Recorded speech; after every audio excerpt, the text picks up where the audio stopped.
Yo, so Arian, so of course I always read everybody's Twitter feed before they come on the show. Oh, I'm sorry you did that. Yeah. Sorry you did that, man.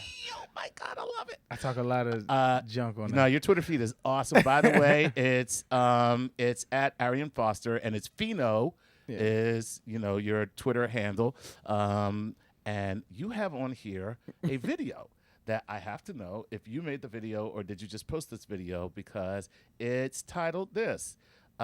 This is how cannabis goes from a seed to harvest, and it is the whole. Check this out. It's the whole video.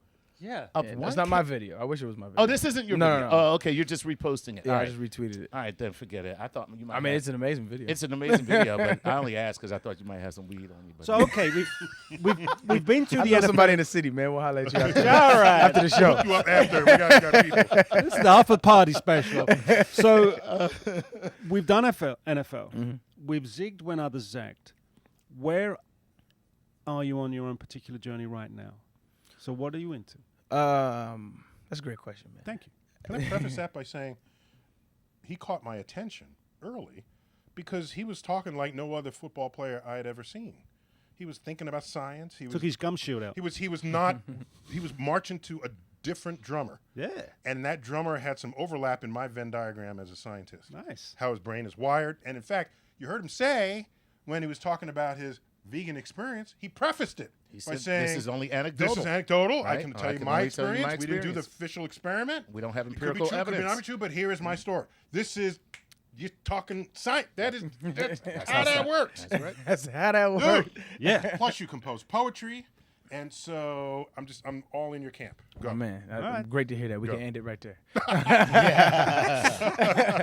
No, but my journey right now is I've been extremely fortunate to live a dream of mine, which was the NFL. So when I was 7 years old and I was born in the circumstances I was born into, I had a dream You to were be born at age 7? Yeah.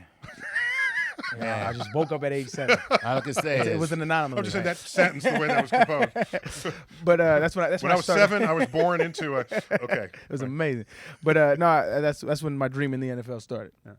And my dream was to get out. And when I accomplished that goal, Wait, you were not even drafted. no, I wasn't drafted, but I had the perseverance to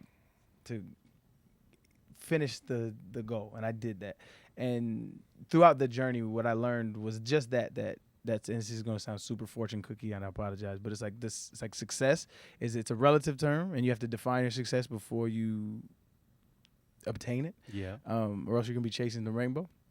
And so I did that, but what I found out that it was a journey and it wasn't a destination. I know it's really corny, but it's the truth.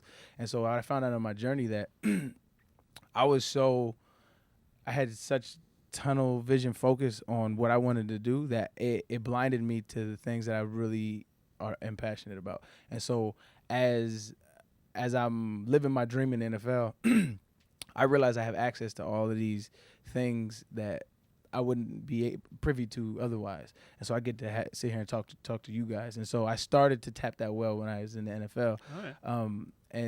And so I say all that to say I am just enjoying the journey, and everything and anything that interests me, I get into. And so I have an idea of what I want to do, but right now it's podcasting, it's music, and when I get to a certain age, I'm going back to school. And I'm Sounds like a good place to yeah, be. yeah. So you got your own podcast. Yeah. What's it called? It's called Now What with me. Now what? Now what? Question mark. Yeah. All right. Cool. Yeah. Cool. You talk about the journey. Mhm. Were you one of those athletes that come through high school and it was destined that you would be NFL? Or did you have that guy on your journey that said, son, you ain't going to make it? Yeah, no, I had a whole bunch of those guys. nice. I was never like the kid in town where it was like, yo, he's gonna be the one. I was never that. I was always I had to fight. Like I had to fight to get playing time in high school, just on some politics stuff. But like I So have you been back to the coaching? no, but I've heard stories that he don't really like me. But like, so I had moved. So I grew up in Albuquerque, New Mexico, and I moved to San Diego, California, because it was just a bad situation. My father wasn't there, and I was doing things I shouldn't have done. I have to interject. The name of the Albuquerque AAA baseball team? Albuquerque Dukes. Well, it's the isotopes now. right? Isotopes. Yeah. The isotopes. Oh my 'Cause that's where they detonated the first atomic bomb. That's You're true. never They're called the 3 isotopes. steps That's true. away from a scientific reference. Right, with Neil. Right. I just thought it was cool. We're going. It's all over our culture. Okay, go on. But no, so You grew I up in Albuquerque? I did grow up in Albuquerque, and I moved to San Diego because I was, like I said, I was doing some bad things. And I forgot what the question was, man. No, okay, let me tell you. So Science- I No, no. Science fact. He's Captain Sidetrack. Yeah, right? exactly. But So no, now let me so take- how By the you- way, how did you how know? did Sidetrack. No. Yeah. But how did you overcome the people who said, "Yo, man, Right, you're that's not right. going to make it, or Right, you're so not going to do it"? It was ignorance is bliss, right? So like looking back, I had no chance. The probability was very low, and you just couldn't tell me anything different. I never knew anything different, Right. and You're the road runner, I didn't. standing out on thin I mean, air.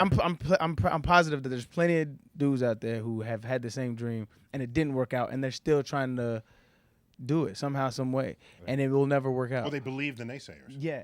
Well, not even this. No, I think that a lot of them don't, but they just don't have the talent. And it's not no disrespect, but Yeah, it's but both will not get you that. If you don't have the talent, no. Mm-hmm.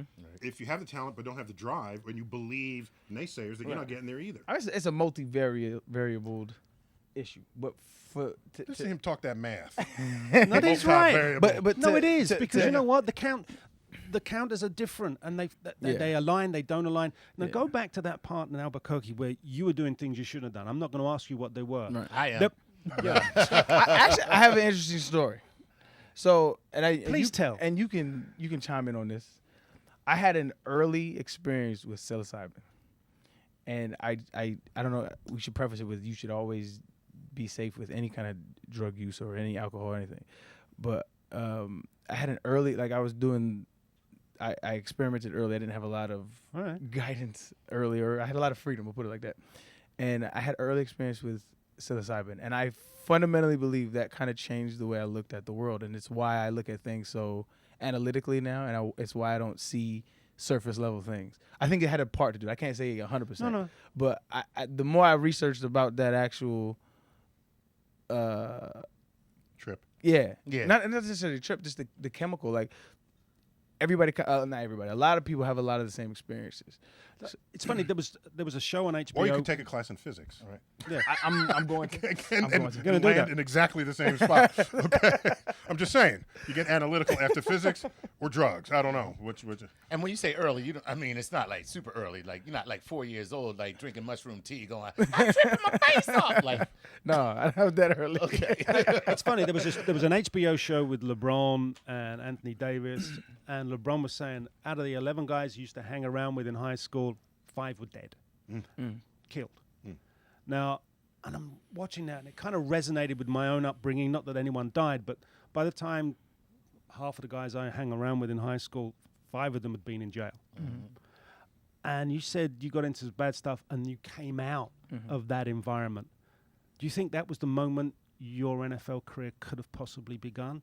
Taking yourself out of, because you could have been one of those guys on the other side of the line. Yeah, there's plenty of instances where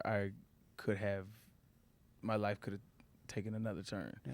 But luckily, I had a little voice in the back of my head sometimes. yeah. He would kick that in was every the now and then. mushrooms. Yeah. Chuck, I'm just saying. voices in the head. I'm just saying. That's Another funny. voice is okay. It's when it becomes multiple. Multiple voices. Yeah, one voice is the fine. max. Yeah. So okay, you're an NFL player, but you were never drafted. Now we're on the doorstep of the 2019 NFL draft. Oh yeah, What it's this week. Is it? this week? Yes. Give me a thought, Please. please. I would be willing to bet that you know more about the players coming out than me. How much money do you have? No. Let's ask it differently. All right. They're going to pick players in the draft who, like you, are not even on anybody's radar, who could rise up and distinguish themselves among everyone who is drafted, but no one is looking their way this week.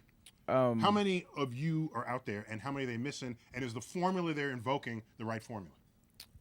That's two different questions and one really important one. So the first one is, I think you're assuming I watch like college football like that. I don't know. I have no idea who's. No, I'm not asking who. I'm asking, are Like the probability wise? Yeah, probability. It's low. It's very low. Why? Because Is there missing talent?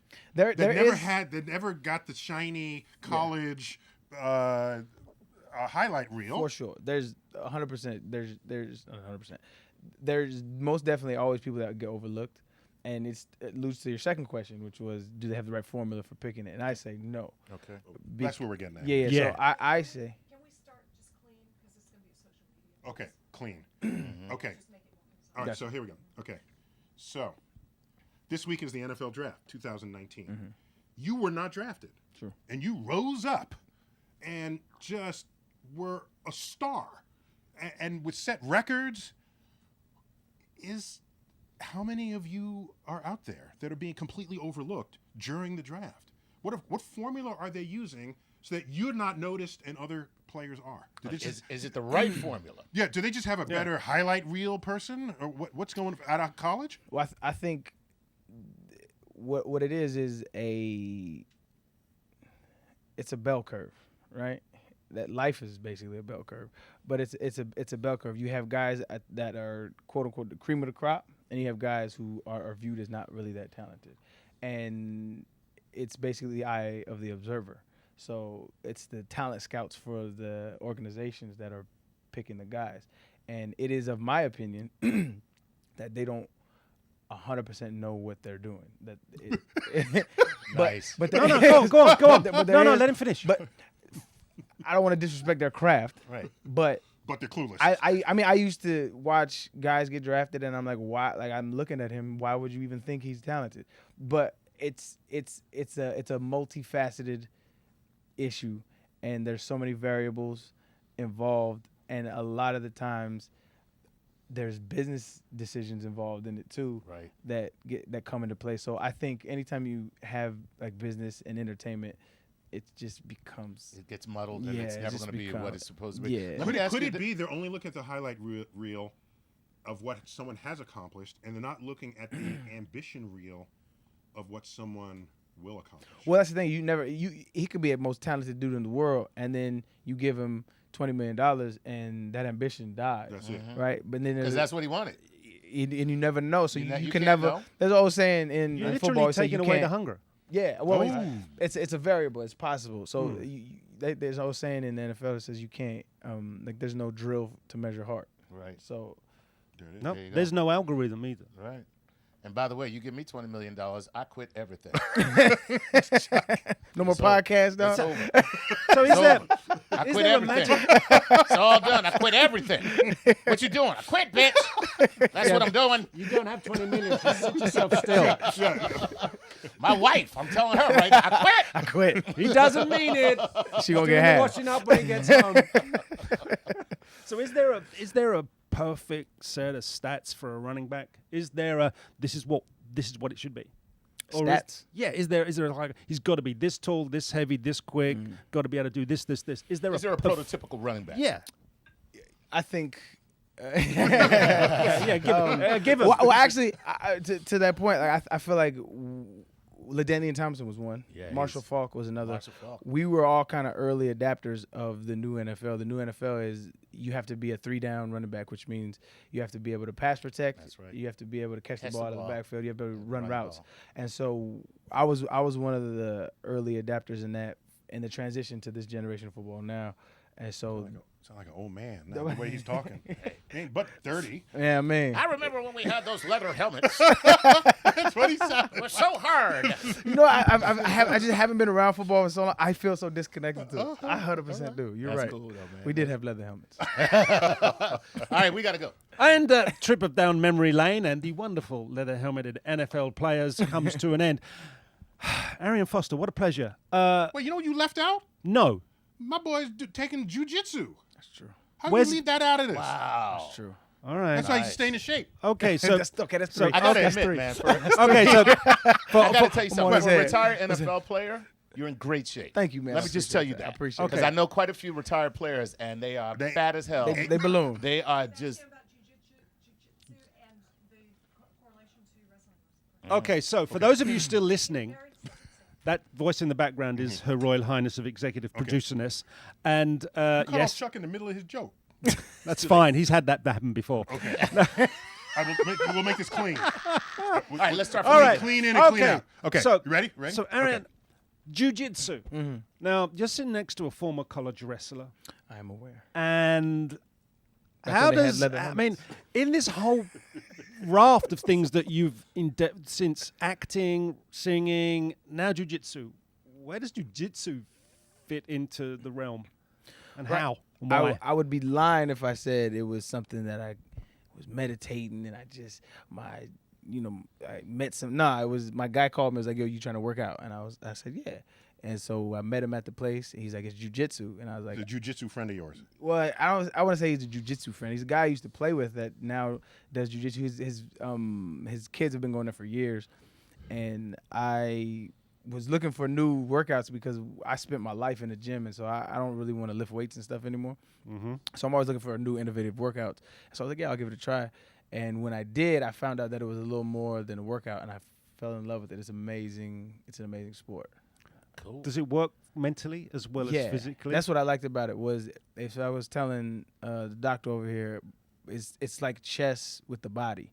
You're fighting for positioning, and you're trying to anticipate and you're trying to trick them. Like there's ways you can trick them into thinking you're doing something, and it's like chess with the body, and it's a beautiful display of physicality. I like it. Cool. So give me jiu-jitsu in science, please, doctor. I know less about jiu-jitsu than about other I know, martial but arts. obviously there's a lot of physics, center of gravity. Oh, yeah. So your rotation, hands are on someone. You're grabbing their gi, and you are at every instant trying to feel where their center of mass is, where they could be tripped, where they can fall off balance, and then you want to exploit that. This is the chess game he's talking about. There you go.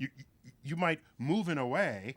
They respond to that move. You're just setting them up. Yep. And that's like a setup in a chess game. Let me lure them in, and then I'll get the king or the queen.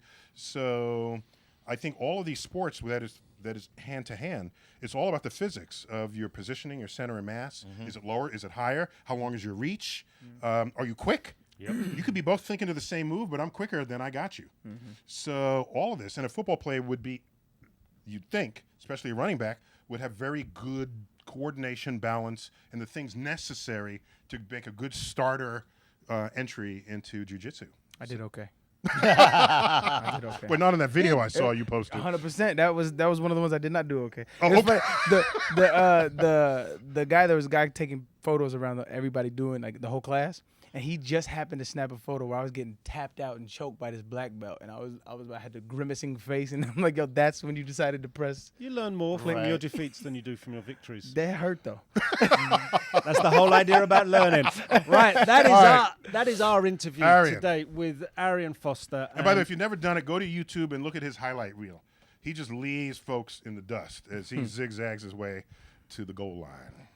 What's that? as the good doctor said, go check out that show reel. It is amazing. And thank you, Arian. It's been a pleasure. And Pleasure's all thank you mine. to Dr. Tyson.